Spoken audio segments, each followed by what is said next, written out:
lecture. It will be done by Dr. Nadija Senaviratna. She is a consultant cardiologist attached to Teaching Hospital Karapitiya Galle. She will talk to us on how to address psychosocial stress in a cardiac patient. Over to you, Nadija.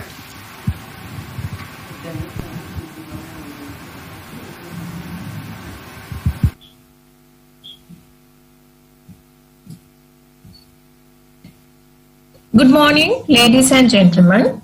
I am going to talk to you about how to discuss psychosocial stress in cardiac patients. So first, I will explain what is the stress mean and then how to diagnose it, and we will finally discuss about the treatment options. So what is psychosocial stress? It's a condition or feeling in a person when he perceives or realizes that his demands exceed the personal and social resources he can mobilize. In other words, that the demands a person can have will differ from somebody else's. So psychosocial stress will differ from person to person. So why are you worrying about this? Especially in cardiac patients, they have a heart problem, so they are concerned about possibility of death, further cardiac events, physical disability, unemployment, financial constraints. Because of that, they are prone to get stressed up easily than other people. And they won't come and tell you that I'm stressed up, but they will say that I am breathless, I am having palpitations, I am having muscle pain or headache, or I can't eat, I can't sleep, and my blood pressure is always high, or they can't concentrate, and they are not in a position to make decisions.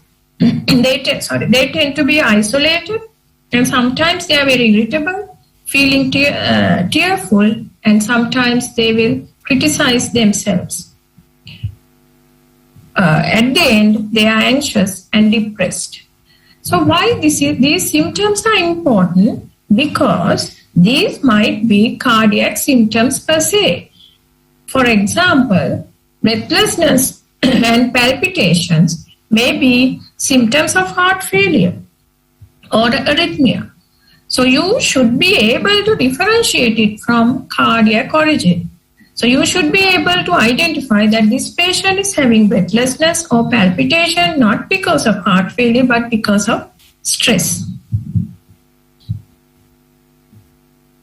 And these psychological problems are underdiagnosed in cardiac patients, which has delayed recovery in them, and elevated levels of stress are associated with greater risk of death and non-fatal cardiac events.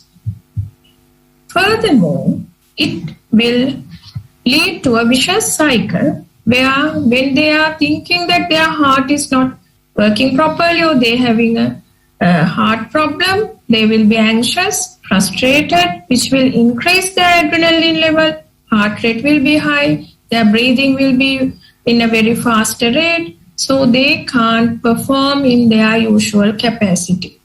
The level of performance will drop, which will further make them think that their heart is not doing fine. So it's a vicious cycle. We have to break it. How? By teaching them how to cope with stress. So as I have told you earlier, stress is a discrepancy between demands and resources. So we can manage stress by either reducing demands or increasing resources to meet the demands. So where and how can we do it in our patients? Cardiac rehabilitation is the ideal platform for that. Cardiac rehabilitation is not only dealing with exercise, but dealing with psychological problems also. So stress management is part of cardiac rehabilitation. Who will be involved in that? Ideally, there should be a psychologist, occupational therapist, and social worker. But in our setup, where we are doing cardiac rehabilitation in low resource setting, it might be the cardiac rehabilitation nurse or the medical officer or even the cardiologist who have to deal with it and who have to make solution to that. It should be started from hospital. When a patient is under treatment for myocardial infarction or heart failure, you can reassurance. You can give reassurance to them by talking with them and asking their problems, which will decrease their anxiety and depression. It can be done in your day-to-day ward rounds. You don't have to find a separate time for that. So at the end of hospital stay, your patient should be in adequate physical and psychological stamina to go home and perform activities of daily living without fear. When they are at home, especially following initial days from hospital discharge, they are with lot of fears because they might feel unsafe because there are no doctors, no nurses to look after them. So if we can just talk them online or by giving a telephone call and say hello and how you are doing, it will be a great help for them. It will be a great mental relief for them because they can come out with their problems, which might be just a few words of explanation. And it will not only reduce their mental stressors, but it will also improve the drug compliance because we have loaded them with a lot of drugs. And they are taking it for the first time at home, and there might be a lot of side effects. And they don't know whether those effects are due to the disease per se or whether they are from whether they are drug side effects. So it's very important if we can talk to them in that period. After that, about 1 month, 6 weeks after hospital discharge, we will get them down for the cardiac rehabilitation program, outpatient cardiac rehabilitation program, where we will first assess them. And in that initial assessment, we should get their psychological status as well as we should have an idea about their psychosocial risk factors. So the WHO-5 Wellbeing Index, it is a useful tool to assess psychological status of a patient because it's a scoring system ranging from 0 to 25. Higher the score, the quality of life will be in good status. That means their psychological stress is less. And it's been validated to Sri Lankan setup. And what are the psychosocial risk factors to get stress? Low socioeconomic status, low social support, work stress, hostility, anger, type D personality, that is a person with a negative thinking, or depression, anxiety. If a person is having any of those things, they are more prone to get stressed up in near future. So we can diagnose them beforehand. So you can just ask few questions, and which will enable you to diagnose their the ideal condition. And then, so we have diagnosed it. Now, how to work out? Ideally, it should be individual psychotherapy sessions because problems will differ from person to person. But if a few people having same problem, then we can have small group discussions. And few things, if I highlight, the one thing that the patients find it difficult to manage is the time. So we must tell them that lesser time for less effective things. And you should spend more time on more effective things. And the prioritization of needs. For example, they should be able to say no to unwanted things. Otherwise, they will miss the wanted things. And how realistic are the expectations? That is very important. Some people are having expectations which are not at all feasible. So we must discuss with them. And gradually we might be able to change their expectations which are achievable. And we can advise them more. We can teach them low stress pace of living. That means get away from worries, think of what you have achieved, not worry about what you haven't. Allocate time for enjoyable things. Slow down, take a break, try to relax. Relaxation, very important. It's not just watching TV. A meditation will be a good option, irrespective of your religion. It's keeping your mind in one thing.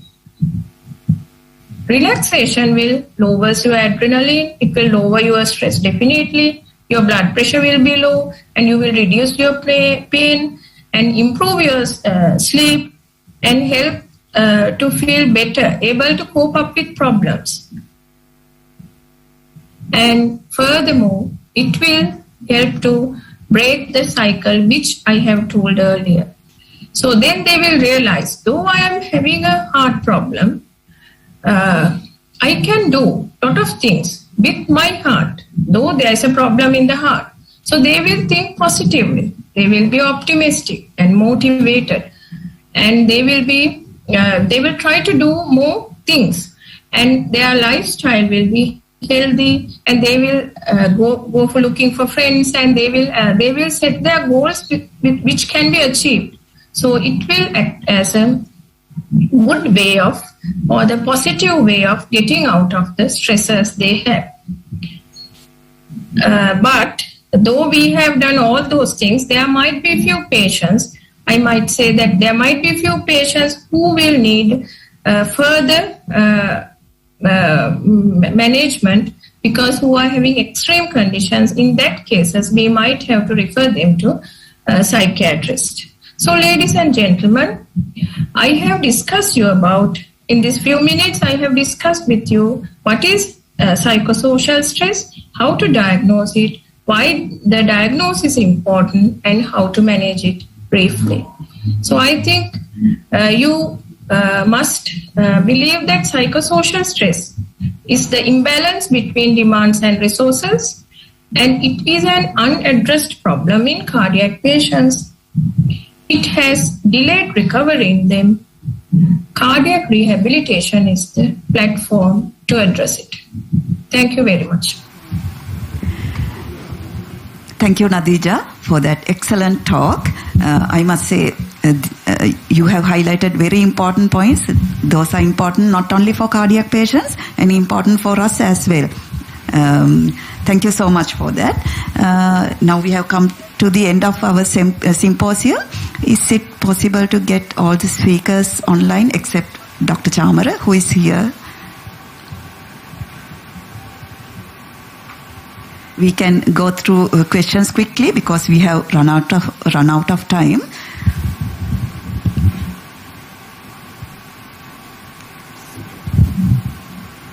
Chamara, would you like to start off? Yeah, we'll ask a couple of questions. I think, Dr. Chaminda, are you with us? Yeah.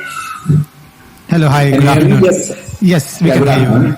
Hi, thank you for joining us. Just a quick question with regard to cardiac rehabilitation. It's something that we've also seen. Most of the patients who are in hospitals immediately after a myocardial infarction, general advice seems to be not to eat anything. They usually are starved.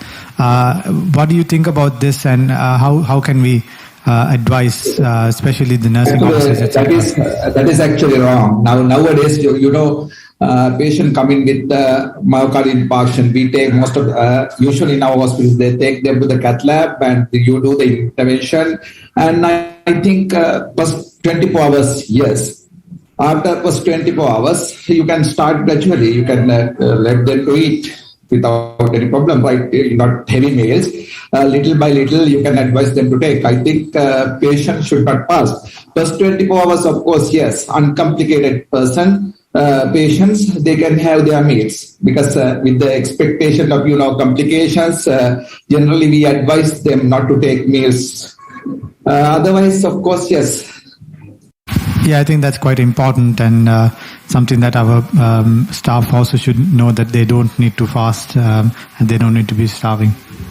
Yes. Gerald, are you here with us? Hello?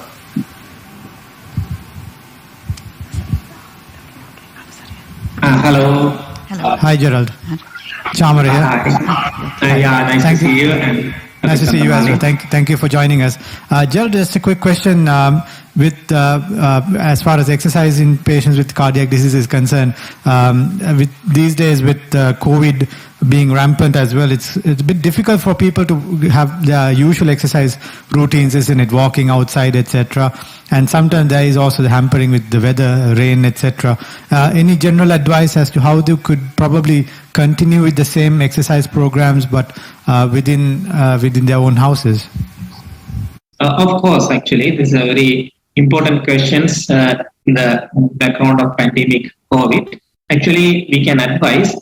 This is as I mentioned, the low risk, moderate risk, and high risk patients. Actually, after these acute events, if they come, they can have this brief exercise. It's maybe not longer than 10 to 15 minutes. That they can even do at home also without going. Just they can walk inside the house.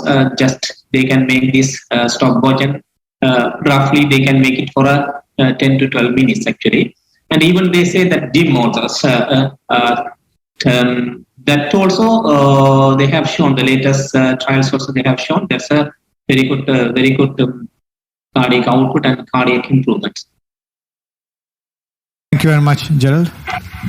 Next question is to Dr. Nadija. I hope you are online.